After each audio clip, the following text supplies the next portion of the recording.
This is session. We're gonna do another collective energy read. So let's get started. Lord divine, most high God, what's the message you have for me as you cleanse the energy out?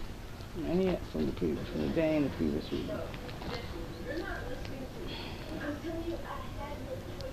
And it was told Saul, saying, Behold, David is at Naioth in Ramah. And Saul sent messengers to take David. And when they saw the company of the prophets prophesying, and Samuel standing as appointed over them, the Spirit of God was upon the messengers of Saul, and they also prophesied. And when it was told Saul, he sent other messengers, and they prophesied likewise. And Saul sent messengers again the third time, and they prophesied also. And then he went to Ramah, and there came a great well that is in Sachu, and he asked and said, Where are Samuel and David? And one said, Behold, they be in Naioth in Ramah. It's come. And Ramah, the Spirit of God was upon him also, and he went on and prophesied until he came to Naioth in Ramah. And he stripped off his clothes also, and prophesied before Samuel in the like manner, and lay down naked all day and on that night. Wherefore they say it saw also among Wherefore they say it saw among the prophets. So what I'm getting here is I'm getting a location. So somebody is saying, oh, I know where somebody is at.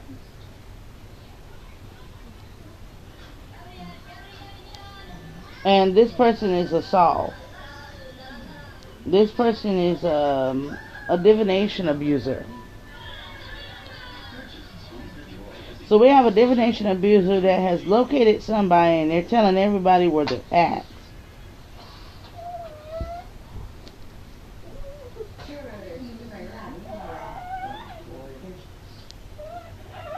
And it seems like they sent people over there to see that person. And them getting around that person, the spirit Samuel, I'm saying the spirit Samuel as the angel, as a governing angel or force, made them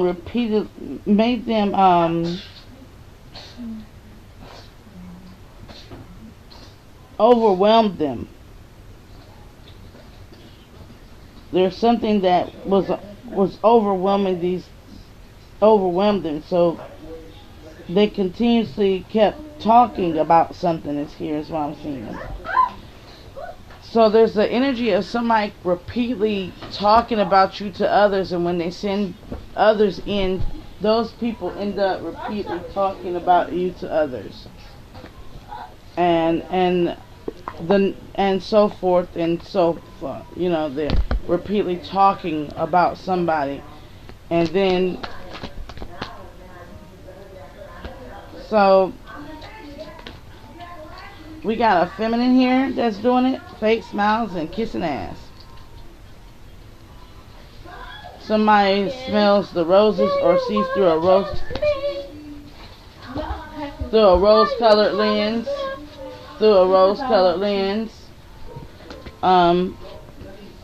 Somebody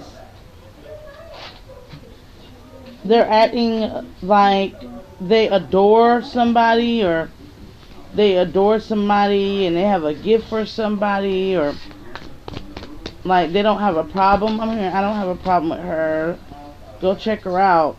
Blah, blah, blah. But at the same time, they're kind of like grouping up. Groupie energy here. They're grouping up. This is like linking up to go and stalk or harass somebody. Like, it's a weird energy. Like, I'm gonna link up with a bunch of people to go stalk and harass somebody. Type of energy.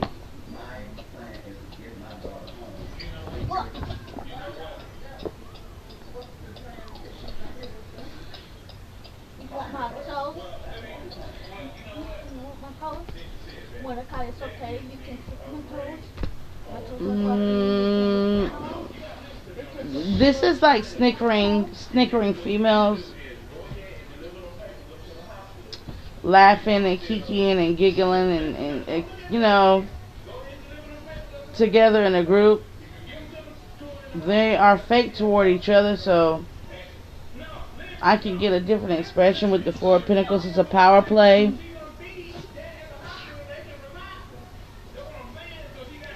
It's kind of like one of them is like, oh my God, look. And the other one's like, yeah, oh my God, I see exactly what, let me see, oh my God. It's that energy. Like, the energy of like, oh, this is a blessed good day for us to come together because we get to stalk somebody. A blessed good day for us to come together and stalk somebody. And somebody's like, now look at me and look at her. Don't you believe me to be the one now? Like somebody's like in their ego, like, yeah, I'm better looking, or I have a more flowers and more followers, or whatever the case may be. So that lets you know that I am the greater high priestess with the all white. So this is like high priestess. I'm the greater high priestess. Because look at her, and they're like, ha ha ha ha, type of energy.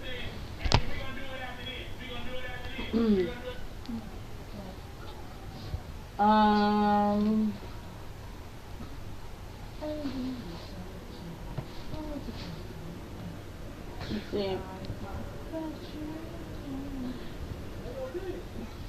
It's pretty much, but we're gonna look into the angel Samael that is really emphasized here.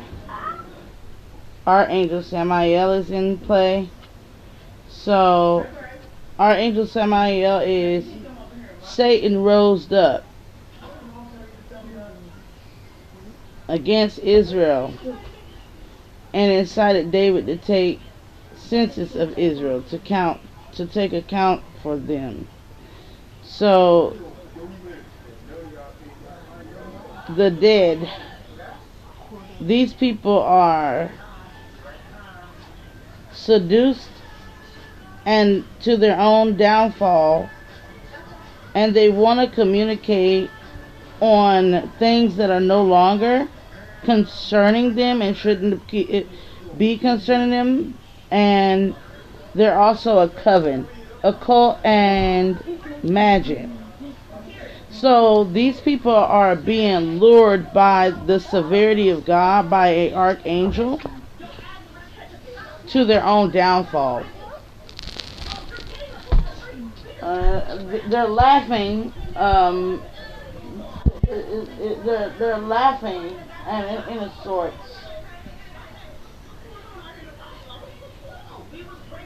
They're being lured into a divine trap. That's what I hear. Lured into a divine trap. Because, that's what it sounds like. It just sounds like based off of this thing of wanting to, I don't know, belittle or degrade or, kill, steal, and destroy, whatever the case may be. They're leading themselves into their own downfall. So we have here the Ten of Cups and the King of Wands, Leviathan. Somebody has a Leviathan spirit. They have a mind to want to consume and confidence lead people down a road that is Anubis, the Book of the Dead. These people, I wouldn't, I don't want to touch on that because I'm not going to talk about this could be because there are overwhelming emotions here for a King of Wands, Libra energy, or an Aquarius. It's something here about appearances, wanting to keep up some type of appearance to this masculine, or they feel like they're, I guess the the star. They should be seen as a star. They want to be seen as a star. They think it's fair that they should be seen as a star. Maybe because in their world, they're like very feminine presenting, very feminine presenting. Like this is somebody who, like if you look at the girl and what she's wearing, she's very feminine presenting. She's the white lace and the subtle motions and the perfume and the earrings and the rings and all that stuff. This person feels like that's what makes them the stars, because their physical appearance makes them the star. But there's a masculine energy behind their physical appearance that makes them like they have a dead soul.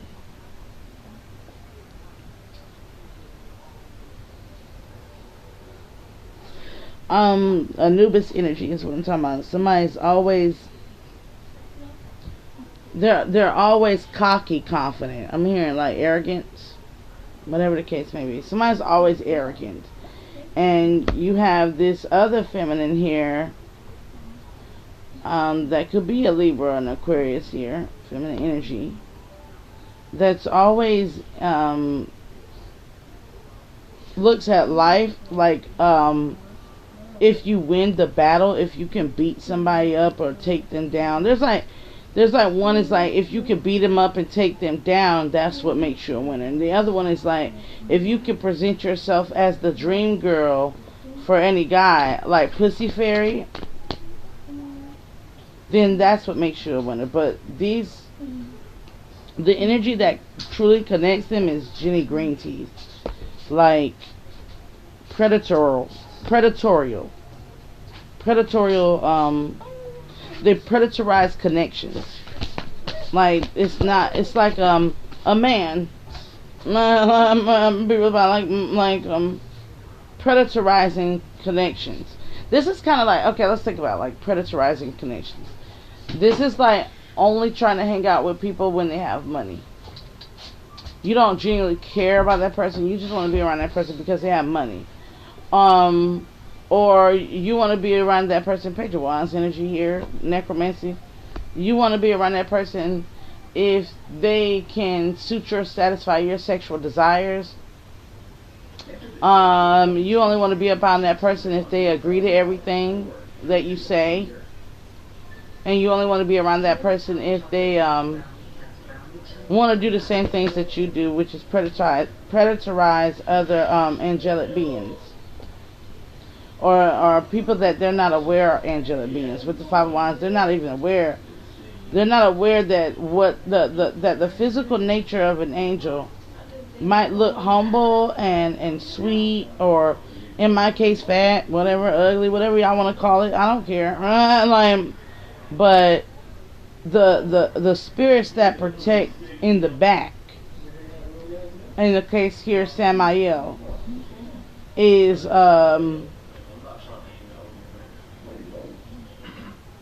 has the formations of many, and it's like a cherubim or a ophanim, like one of them angels, like one of them big old scary angels, like it's like, oh, I'm gonna look and judge and talk shit, but this person is backed by one of the most lethal and most deadly, scariest angels there is. So it's an angel. No, Samael.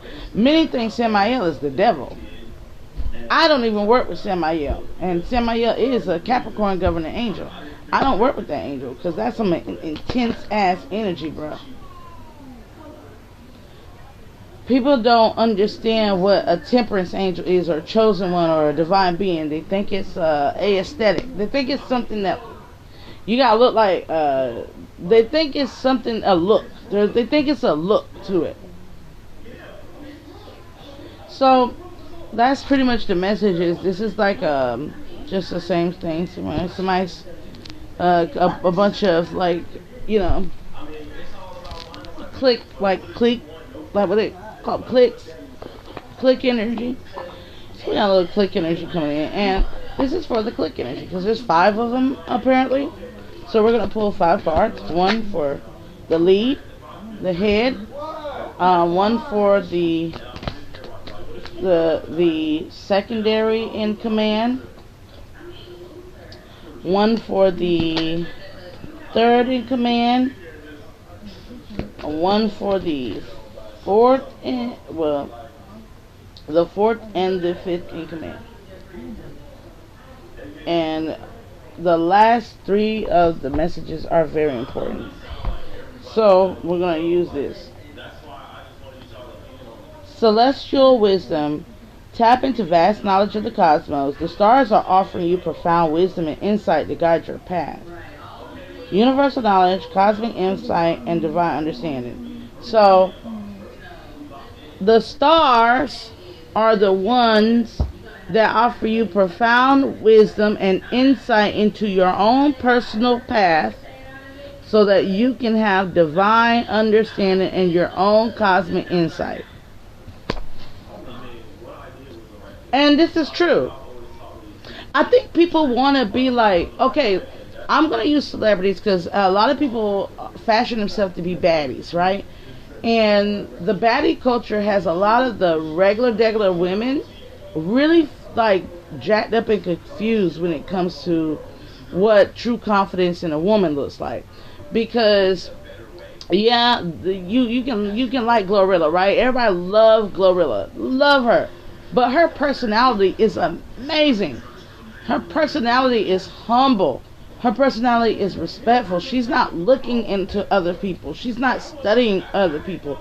She's not all up in other people's business. She even took it as far as to set boundaries with people who want to take advantage of her, right? She is these girls are more like Glorilla's sister, right? But they dress like Glorilla. You know, Glorilla's sister is a stud or a tomboy one. You know, they are internally like Glorilla's sister. They need something. They need somebody to give them something. They need the attention to be took off somebody and be put on to them, right? In order for them to feel important. Glorilla don't need that. When was the last time she dropped a song? I don't, but she's made her money. She's got her success, her accolades. She's doing her own thing right now in her own life. We don't necessarily know what she's doing behind her private time. She drops a little video, let us know she got some nice clothes, but we don't know what her business is. We don't know what she's going through. Glorilla is one of them. And when she hangs out with people who are not just... Glorilla is not like she wasn't no big, thick, big old butt, type. She came up from really poor, harsh times, She's really skinny, was really not the look for most women, to be really real thin, as they say. So, for her to take her success and turn it into her own, and then and believe in the inner beauty and work on having that inner beauty and bringing that inner beauty out, and and then harnessing a skill or craft or a trade and focusing on that and blocking out outside noises and these like toxic cliques, like y'all believe every word in a song sometimes, but the song is to seduce you to your downfall. And that's another thing. Like, a lot of the times, what people don't understand about artists that do gangsta rap or trap is that most of them don't do that stuff. Most of them don't do a bunch of that stuff where they got records and criminal backgrounds. Like, and the ones that rap about it, they gonna make you do it. You're gonna end up going to jail, prison for that. That's what they do. Like Stacey Red got people out here glorifying getting STDs, and then when you catch AIDS, what? She goes AIDS free, she goes STD free. Meanwhile, you got the disease for listening to her and them tell you that they were outside. But if you go and study their lifestyles and the history of their lifestyles, they were not outside. They were not clicked up with a bunch of girls. They were somewhere writing and studying business and trying to get out the game.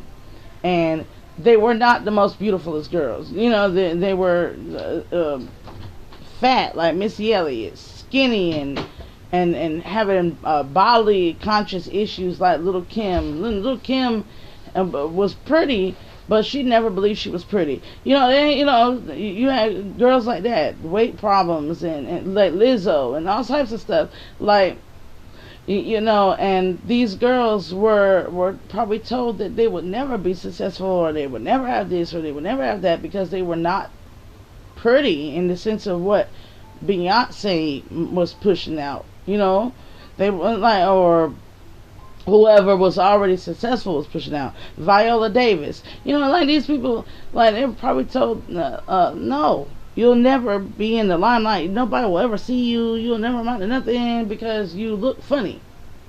You look weird. You're too fat. You're too skinny. You're too dark. You're too light. You're not rich. You don't have this. You don't have that. You don't wear this. You don't wear Gucci and Prada and Louis Vuitton and stuff like that. And these people are world phenomenal successful. So this is about celestial wisdom that's needed to be included in your leader.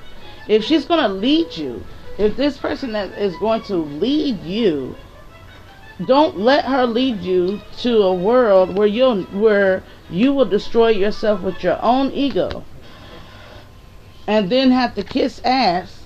Because what's going to happen is,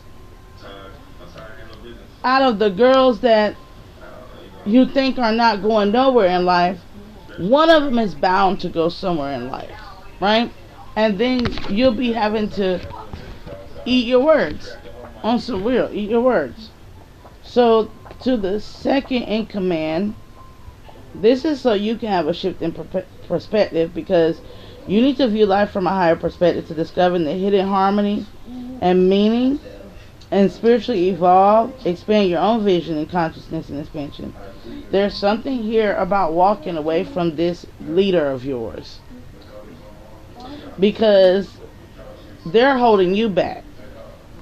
Somebody is talented, gorgeous, and they're hanging out with somebody who has nothing to do but study somebody else all day,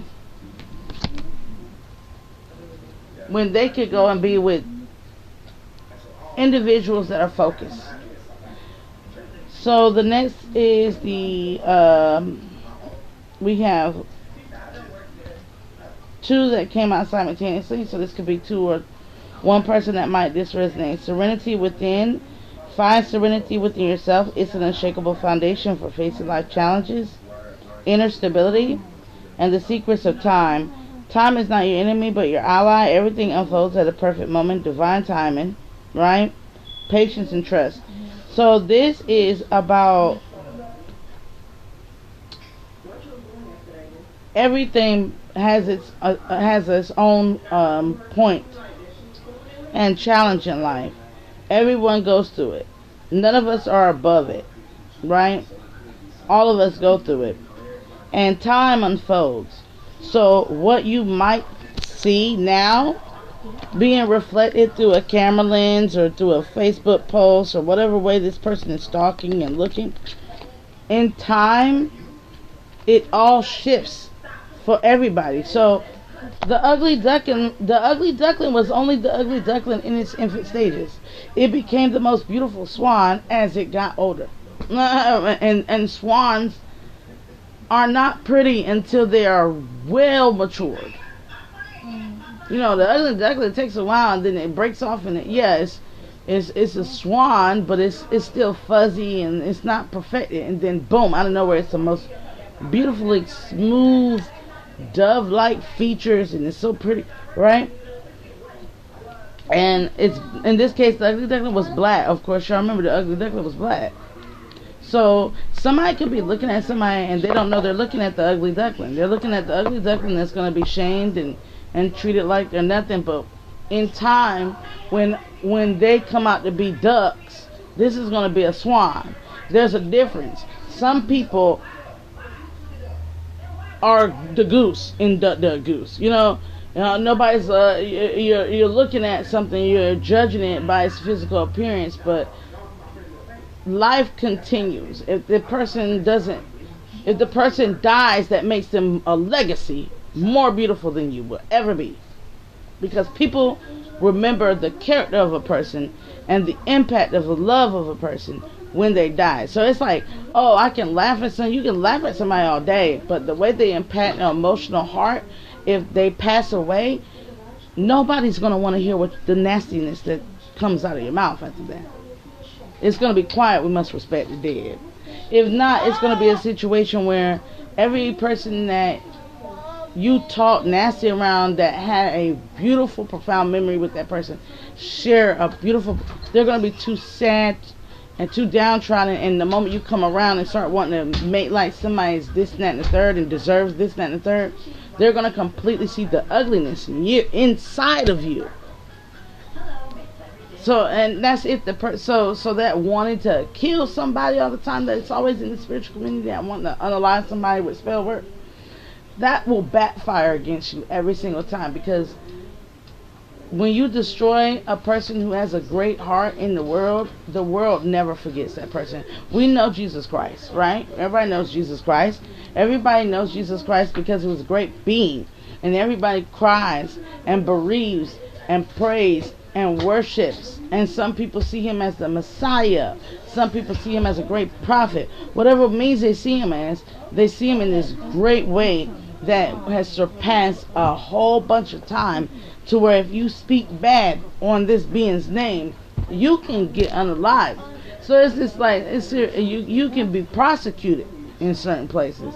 In certain places you will be ostracized. You will be exiled from the people. And that's what people don't understand about the divine celestial wisdom of that type of being that they like to pick on and hate on, is that if they were to pass away, you lose. Because they'll forever be remembered in the hearts and minds of the beings that they showed love to. And it will be overwhelming at that point, to where being around you will be like being around the devil himself, and nobody would want that, right? Being around somebody, not you per se, but being around somebody who like does this talking and nastiness all the time with groups, nobody would want to be around that. They're gonna all like, no, they're not gonna want to be around that no more. But at the same time, you have, if they live, time can always switch roles, because time favors no man, right? So today's highs, tomorrow's lows. You're high, you're up now, but what happens when you're low because the wheel keeps turning? Then you'll look back, and this person that was hit a lower point but maintained some type of integrity and self-discipline and inner love and peace is going to have a higher, a more magnificent, openly beautiful, higher than yours. And it might come when they're old. Because if you make a lifetime reputation of being a shit talker, when you get old, expect to be alone. Nobody's going to want to be around a miserly, ornery shit talker. Like, we like happy-go-lucky old people around here. I'm like, this is like your kids getting tired of hearing that at some point. Your friends getting tired of hearing about it at some point. And the next thing you know, you're thrown in a group home because they don't want to deal with that negative old Nancy and that negative Nancy energy, that petty energy. So what happens, they throw you away eventually. They throw that negativity away because they start to realize that negativity is what's making them sick. It starts making them sick. It starts making them obsessed. It starts making them skip meals and days where they're obsessing and stalking and watching, and then their life starts slipping away from them, from putting too much energy in somebody and not minding one's own business, right? So they'll realize it's all tied to you and start ostracizing you, because it will be the healthiest thing to do is to get away from you and to really stop looking at something that has nothing to do with anything in the price of tea in China, right? And they get towards somebody that really wants to cater and look at them, and they look into themselves and they look into that one person. That one person is all about them, and they're all about that one person, including themselves. So they get around somebody who really wants to just come in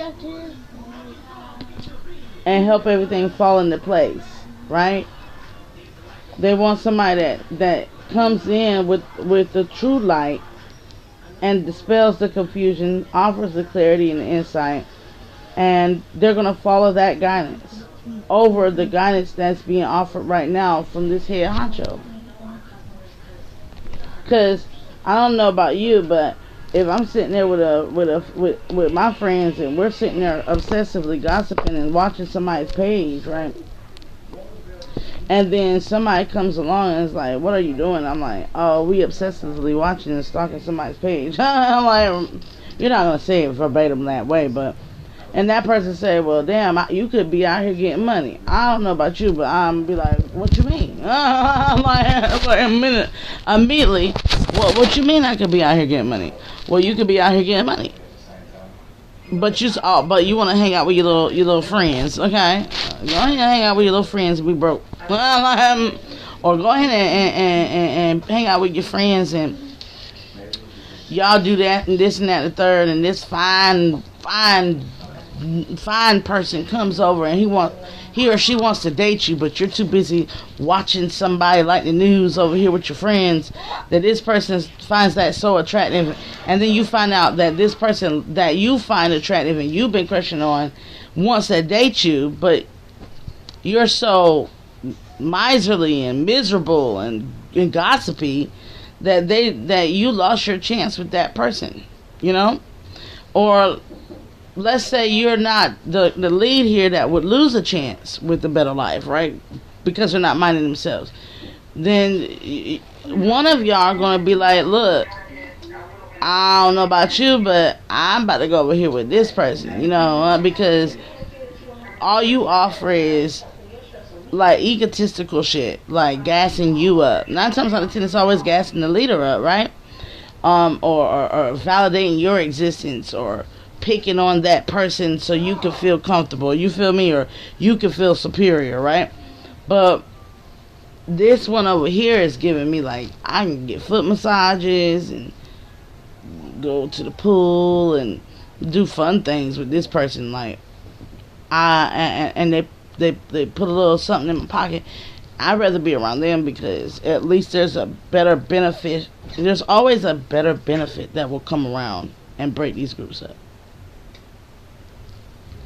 So, here's the lunar protector. The moon energy shields you with the protective force. Trust its guidance and clarity during times of uncertainty. Lunar energy, protective force, and intuition. So, this is a feminine lunarception of energy, where if you're not aware of what's in the darkness hidden from you, that's not in plain sight, you need to become aware, is the best advice I can give you. Because what you see with your senses is an illusion. What you see with your senses is an illusion. And the illusion that you're seeing, you're making up a assumption about, right? And you're piling it on to make yourself feel good. But the truth of the matter is what's hidden from you. And that which is being hidden from you is being protected from you. Meaning, you are being seduced to your own downfall. And it is being divinely governed. If you are these types, it is going to be divinely governed for you to later on get a strong revelation about truth of the matter, right? But if you're not, you're protected and you have some heavy hidden hands backing you. And even though, don't let these types of individuals rub off on you, because they're seeing the world through rose-colored lens, and they're only seeing what they see and what they want to see. They're projecting, and when you have somebody that's projecting, there's nothing you can do about that but keep it pushing. And I want to end with a last divine message here for closing out, because like time is fair. Time is fair, and what they perceive. If the world woke up and said, you know, the fat black woman is God, tomorrow I'll be the most beautiful being on the planet, wouldn't I? And people would go, well, that's not going to happen. How you know that? Dark-skinned women used to be the most one of the ugliest things on the planet until models started coming out and making dark skin very, very beautiful. You know, women who have flat waistlines and slender builds used to be the it girls of the early 90s. Something until, you know, later on it became more about the bust and the beauty, the booty, you know, and it became about thickums and big BBWs and stuff like that, you know. We're not gonna complain. We're not gonna do that because things go through stages, and every awakening is a chance for a spiritual evolution. Let transformation be your strength. It's time for your soul to grow. You have to consciously want to leap into that type of wisdom. It's kind of like this. Instead of picking and bullying and talking, listen. I tell my kids all the time.